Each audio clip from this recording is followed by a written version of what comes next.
Toda Max sa Sapax. Narito. O eto na, ang palaging inaagawan daw ng pasahero, ang nagrereklamo, Jayden, humarap ka na.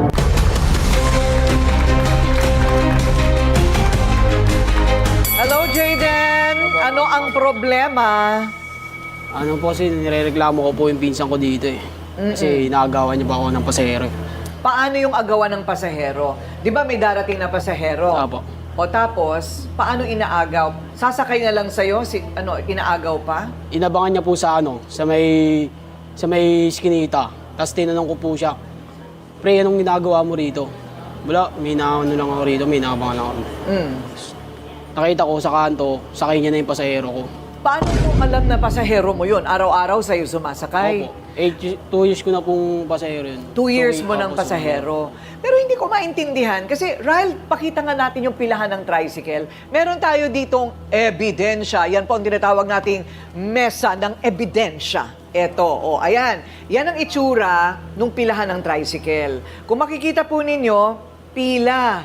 Ang pagkakaintindi ko dito, Jayden, Yes, ma'am. kailangan pag may dumating na pasahero, doon muna siya sa una. Tama Opo, ba? tama po. Pag dumating yung pasahero mo dito sa likod, anong gagawin nyo? Doon kayo sa unahan. Yung ba yun? Paano? Ano po, pagka dumating ka po, sa hulihan ka po, pagka nagsakay ka na. Tapos, pagbalik Pipila po, ka ulit. Pipila po ulit. Ikaw bilang tricycle Opo, driver. opo. Paano ka nakakakuha ng pasahero na parating sa'yo? Yun ang hindi ko maintindihan. Kung iniisahan mo rin yung iba. Di ba? Siguro ate ko rin, kasi yung mga pamangkin ko dati nagka-tricycle. Oo. Kumbaga parang ihatid sila ng eskwelahan, tricycle. Parang ano ko na, parang anong tawag dito? Suki po, suki. Service na kita. Regular ka sa akin. Parang Okay. ganun yung sinasabi Opo, niya. parang tama? tatawagin niya po ako doon kung sakaling sasakay siya. Oo, yun. Parang naging regular siya na service. So yung kilalang iyo talaga ang inaagaw ng pinsan Pinsan ko po, mo. opo. Eh sa lawahan din naman yung suki mo. Paano mo sila nahuli na ano pala, nagtutu-timer pala ang suki mo? Parang siniraan po niya ata ako, ganun. O kaya sinel-stock niya, parang ganun. Siniraan ka niya kaya siya na ang pinupuntahan. Opo. Teka muna, magkano ba ang nalulugi kapag halimbawa? Magkano boundary ninyo? Sa isang araw po, 150. 150, magkano take home mo? Mga nasa, minsan nasa 700, 800. Okay din, ha? Malaki din. Okay din. Kung araw-araw ang pasada, tinanggal mo na yung boundary doon. Opo, tanggal. Magkano ba isang sakay ngayon? Ang minimum po na pagka 45 po, 45. 45. 45. Yung from Same, point A to point B, kung dito ka galing, papunta sa destination mo, Depende po sa depende sa layo. Opo. Pero karaniwan, mga 45 Opo, pagka pesos. malapit. So, anong nangyari? Kinumpronta mo. Kinumpronta mo yung pinsan mo. Opo, nilapitan ko po yun. Okay. Tapos, anong nangyari? Nagkasalubong po kasi kami nun eh. Tapos sinabihan ko siya isang beses, wag na ulitin. Tapos sinulit niya po ulit. Inulit na naman. Nahuli mo na naman. Opo. Eto na ngayon ang nangyari. Nung sila ay nagkahulihan at nagkaroon sila ng konfrontasyon, panoorin po ninyo. Huli sa video yung kanilang sapakan. Ay.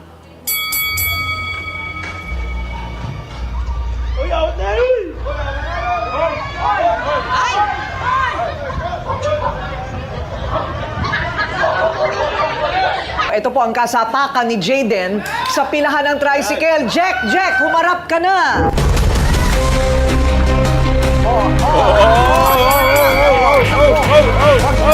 Tapos sa isapakan ninyo tama na yun. Ano ang problema? Ito, susulit ko daw yung pasahero niya eh. Saktong pagdaan ko ron, biglang lumabas. Talaga naman eh. Oh? Hindi, Upal totoo ka ba? Teka muna. Ikaw upal. Teka muna, paano kayo naging magpinsan? Sa nanay ko po. Nanay mo, tsaka Sa nanay niya. nanay niya magkapatid. Okay. Ano sabi ng nanay mo, Jayden, at nanay mo, Jack? Hindi po nagpapansin na yun.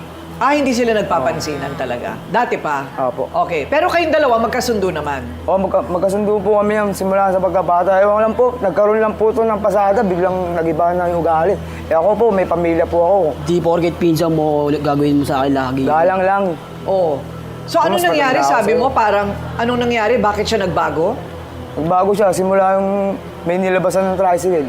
Ah, O baka, okay. diskarte niya na Hindi, pero- kumikita na siyang pera. Oh. Doon siya nagyabang yung kumikita na siyang pera. Yung wala pa, parang parang aso. Nagmamakaawa. Oh. Hindi totoo din. Mas mukhang aso na sa akin. Okay, teka muna ha. Okay, doon muna Kupal ka tayo. naman eh. Doon muna tayo sa pangyayari. Yung araw na yon, pero talagang suki niya. Suki talaga niya yun. Suwi niya po yun, ma'am. Okay. Nakaktuhan ko lang po, dumaan ako, saktong paglabas, ay nagmamadali. Eh wala siya ron, umihi siya. Hihintayin pa siya ng pasahero. Ano nga, special? Special child? Kupal? Uy. Oh, okay. So, kumbaga, ang pangangatwiran mo, tulad ng sinasabi ko rin kanina, Jayden, na pag dumating pasahero, alam nga namang hintayin ka pa nga naman niya kung wala ka doon at naghihintay ka dapat doon. Diba? Pero matagal na bang suki mo? Opo, suki. Gano'ng katagal? 2 years na po yun. 2 years. Lagi Okay. po kasi namamalengke yun. Sa Okay. palengke po kasi. So, 2 years na. Pero alam mo, Jack, malaking bagay yung 150 ah. Alam mo yon, right? Alam ko Alam mo po eh. yon. Doon sa pila, hindi ba ang unang pupuntahan dapat ay yung nasa unahan? Oh, yes po, ma'am. Bakit ikaw ang nataon na sumalo? Hindi po, nakapagsakay po ako noon. Kumbaga, yung pasahero, papunta pa rin doon sa pilan. pila. Sa pilan. Kasi malayo po yun, kanto po yun, di ba? Iskinita po namin, mga paglakad ng pasahero, sakto dumaan po, tinawag po ako. Eh, nandun po yung motor niya, pero wala siya ron. Okay. Eh, kaya nagmamadali po yung pasahero dahil nga po papasok. Mamadali, umihi lang ako saglit. Kaya hintay ka pa ng pasahero. Ano nga, Kengkoy? Oo, nga naman. Bakit ka naman hihintayin? Oh, pero isang beses lang yun. Naulit ba? Hindi naman po naulit yun. Isang beses ko lang po ginawa yun. Isang beses lang? Simula po yun, di na po ko nagpapasinan nito. Simula yung ninunin niya ako sa may tawid. Okay, sabi mo naulit. Hindi naman pala daw naulit. Hindi, sumama po kasi yung loob sa kanya eh. Kaya, Oo. Dahil oo, doon. nako, Dahil doon. Pero isang beses lang kasi nangyari Opo, yun. isang beses lang. Okay. May iba ka pa bang iniinda maliban doon? Maliban sa pangyayaring yun, nagkakainitan na ba kayo? Hindi Wala naman. naman po kasi, simula po kasi sa pagkabata, ma'am, magkasama po kami yan. Yung simula yung nagkaroon na ako ng pamilya, may diskarte na rin siya. Kumbaga parang lumaki ulo na ito eh. Nagkaroon na siya ng diskarte, pera na siya eh. Oo. Yung simula yung walang diskarte, parang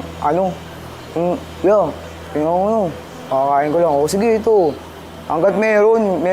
Pero yung nagkaroon ng diskarte, wala na, kupal na. So, magkano kinikita mo sa isang araw? Boundary mo, 150 din. 150 rin po. Pero minsan lang po, 300 kasi medyo matumal pagdating ng linggo. O eto na ngayon, meron siyang panig, may panig din siya. Pero naintindihan mo rin, Jack, ano? Siyempre, medyo nasisermo na namin si Jayden ngayon. Kasi isang beses lang naman nangyari yun. Eh, umiihi ka nga naman. Eh, alam, ako rin hindi ako maghihintay. Talaga, hindi ako maghihintay. So, kung isang beses lang nangyari, eh, dapat hindi na pinahahaba pa yan. O eto ngayon, meron daw isa pang nagrereklamo, no? Wala tayong panghuhusga rito. Gusto lang natin ayusin kung ano man yung gulo na yan sa pilahang yan ng tricycle, sa kalyeng yon. So, ayusin na natin lahat. Ang kakampi ni Jayden, si Naldo. Humarap ka na, Naldo.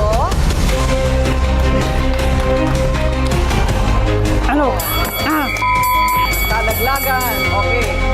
So, Naldo, ano ba ito? Kasama ka rin dito sa pilahang ito. Itong pilahan na ito ng tricycle, kasama Apo. ka rin. Araw-araw ka pumipila dyan. Apo. Okay. Gaano katagal na kayo lahat dyan, nakapila? Nakala po. Mga ilang taon? Ako po, 3 po. Mga 3 na. O ano naman ang karanasan mo? Bakit? Anong problema mo? Ano po yan eh? Sinulot din po ako yan eh. Paano? Paano? Oo. Diba yung binabiyahe ko? Ha? Oo. Paano? Sinulot yung biyahe ko, di ba? Paano? Wala ka ebidensya ang Oo. sunod. Hindi mo na ebidensya. Ano? Sip-sip ka eh, di ba? Ha? Hindi, Naldo. Binabiyahe ko. teka muna. Ate, Ikwento mo. biyahe ko. Hindi, ikwento mo sa amin. Paano yung sulutan na yon? Ganun po kasi yan eh. Yung binabiyahe ko ng tricycle, sinulot niya po sa akin. Kiniraan niya ako dun sa inaano ako ng tricycle. Okay, suki mo rin ito. Oo. Kailan nangyari ito? Itong sulutan na ito? Mga ano na po, nakailang mga buwan na lang. Nakailang buwan na rin. Inaabangan mo ba ito? Araw-araw? Meron kayong, nagkikita kayo sa isang kanto? Ay, hindi Or po. ikaw talaga ang pinupuntahan? Hindi po, hindi po. Di Ate Coring, ang sinasabi niya yatang sinulot, yung ginagamit niyang tricycle, eto na ngayon ang siya pasada. Kaya sinulot po siya niya nagagalit. yung tricycle na pinapasada ni Naldo. Hindi kasi nagbaboundary yan eh. Oh, Paano- yun nga ang nangyari, Ate Coring. Yung tricycle mismo, ang salawahan. Tama. Okay, na dapat hindi yung pasahero. na si Naldo ang unang nagda-drive, ngayon napunta na sa kanya. Okay, paano nangyari yon? Siniraan ka niya sa may-ari. Ngayon wala ka nang pinapasada. Wala na Yun po ang pinapasada. problema. Ayun! Yun ang mahirap! O, diba? So, nahuli na natin. Okay. Na. Ikaw naman, Jack, anong sagot mo doon? Bakit napunta sa'yo ang tricycle daw Hindi po siya niya? nagbaboundary na maayos. Ayun pala. Ano hindi ko kuhanin, ma'am? Eh ako, naiintindihan ako ng operator ko kasi may dalawang anak ko. Eh siya, hindi siya nagbaboundary na maayos eh. Sigurado ka? Oo. Sigurado ka? Oo. Paano masasabi? Kapag, Paano masasabi sigurado? ha? Donita, Ebidensya. Donita, kausapin mo si Naldo. Naldo, ano ang talagang ano natin? Okay tayo, Naldo, ha? Wala yung problema. Basta okay tayo, ha? Bakit hindi yung may-ari o yung operator ang awayin mo? Yun. Kasi siya yung nagbigay nung sasakyan eh. At saka ito kung ako ay nagpapapasada, kung hindi ka talaga nakaka-boundary, kung totoo yun talagang hahanap ako ng iba. Tama. Tulak naman po kayo pag may ano po kasi, pag may emergency po kasi, yung imbis na boundary ko, na pinapadala ko po sa bata pag may emergency. Ayun na nga ang problema. Kahirapan na naman yan. Yung kahirapan sa buhay, imbis na iintrega, dito muna sa pangangailangan ng anak ko, negosyo yan. Alam mo na, negosyo yan. Yun talaga ang mangyayari. Kukuha siya ng ibang driver. So, may bebuelta din sa inyo. Ayan, Naldo, Jayden. Kasi syempre, hahanap kami ng mga kakampi, di ba? Siya raw ang nag-abono sa hindi mo binigyan ng boundary sa 8 biyahe. Ay! 150 times 8. Magkano yun? O, eto na ang pinagkakautangan. Kasi binibigay nga daw yan sa kanyang anak. Cesar, humarap ka na. Ayan. Dito ka na, Cesar. Cesar, anong problema? Eh ma'am, ganito po yan. Yung pong tricycle na pinapasada niya, binawi ko sa kanya. Sinabi ko din sa operator namin. Binigay ko dito kay Jack. Kasi hindi po siya marunong mag-boundary. Nakakawalong labas yan, hindi siya nag-boundary. Eh, paano naman po ako? May sakit po asawa ko, may cancer. Hindi sa dagdag ko sa pambili ng gamot, naabono ko pa. Teka muna, inabono mo kasi naawa ka sa Opo. kanya. Oo. Opo. Hindi pa niya nababayaran. Hindi po. Kahit nga po, yung magbigay siyang paunti-unti. Pero itong mga bagay na ito dapat napag-uusapan. Pero pag lalaki, upakan talaga no? Upakan Yeah, talaga. okay. Napo, ang presidente ng Alkitoda na si Angel Llamas. Kanina pa siya nakikinig sa atin. Ayan, palakpakan natin. Pumunta pa siya rito para tumulong humanap ng solusyon sa away na ito. So, alam nyo ba itong away na ito, Mang Boy? Ma'am, actually, ma'am, hindi ko po alam talaga. Ano po? Hindi ko po alam na nagkaroon po Na nagkaroon ng ganon. Opo. Hindi ito madalas mangyari, Mang Boy. Hindi naman po, ngayon po nangyari sa kailang dalawang magkamag-anak. Magkamag-anak pa, no? Opo. Oo. Eh, sa harap po namin sa TODA, ma'am, kailangan po, ma'am, ang isang membro, dapat po sumusunod sa patakaran ng TODA. Ano yung patakaran? Ma'am, number 1 po dun sa pila po namin. Okay. Kung sino po nauna, siya po dapat ang mauna. Okay. Kaya po, yung mga hindi po namin kasama sa TODA, ay wala pong karapatan para pumila. At pumuesto doon. Opo. Ayun, hindi pwedeng makipila. Opo. Paano ngayon itong sinasabi nila na may kanya-kanya silang mga suki, Mang Boy? Ang malimbawa po, dumating po yung suki niya. Eh, taon po wala po siya. Kasi po yung tao namin na bigla na po dumalang po sa ganung lugar. O sa sinasabi niya po. Eh, sumakay naman po yung suki niya dahil po nagmamadali. Ayun, nagmamadali. Basta nagpapasintabi ka. Yes. Kailangan nagpapasintabi. nagkataon wala ka nga, paano siyang magpapasintabi? Nagmamadali na yung pasahero mo, Jayden. O ayan, Mang Boy, ilabas mo na, teka muna, kailangan lahat lihitimo, di ba? Opo, Lihitimo ma'am. dapat ng Opo, miyembro. opo, ma'am. Lahat ba sila dito lihitimong miyembro? Hindi po. Hindi? Oh, paano yun? Si Jack, lihitimong miyembro. Opo. Itong si Cesar. Opo. Itong si Jayden. Kolorum po siya lumalabas, ma'am. Kolorum. Kung kolorum, mabuti hindi ka pinagkakaisahan ng lahat ng mga miyembro doon, Jayden. Bata po kasi ako, kaya Parang pinagbibigyan wala pa po ka. ako sa TODA. Ano ba dapat ang gawin ni Jayden? Ano rin po yan eh, magiging lihitimo rin po yan. Kasi Oh. nga po, wala po siyang lisensya. Wala ka pang lisensya? Ay, tama yan. Bakit gusto mo magtrabaho? Hirap din ba sa bahay? Para kumita ng sarili po. Para hindi na po humingi sa magulang. Paano ba natin ito aayusin, Dr. Love? Anong payo natin sa mga lalaki? Naku, sa mga- pangkalahatan, kahit sa mga babae na mainitin ng ulo. Ito, dala to ng init ng ulo talaga. Init ng ulo Oo. yan. Alam mo kanina, Ate Kuring, napuna ko lang, palagi ko, Jayden, yung pagiging magpinsan ninyo, alam mo, hindi unconsciously, itong si Jack, pinagtatakpan ka. Hindi niya sinabi sa amin na wala kang lisensya. At hindi niya sinabi sa amin na hindi ka kaanib ng TODA. Pero pumipila ka. Kita mo, pinagtatakpan ka pa niya kasi nandun yung pagiging magkadugo nila. Totoo. Diba? Totoo yan. Dapat kanina pa tapos yung issue na to eh. Hindi ka member ng TODA pero pumipila ka doon. Tapos na. Hindi ka member ng TODA, nagmamaneho ka pero wala kang lisensya. Tapos na, wala na tayong pag-uusapan. Mabait ang pinsan mo, magkasundo na kayo, ha? At sa isang civilized society, sa ating lahat na nandito, ang kilos natin ay ginagabayan ng kasunduan at ng mga batas. Kinakailangang sumunod tayo. Para sa akin, ha? Para sa iyo, kung gusto mong maghanap buhay, magandang intention yun.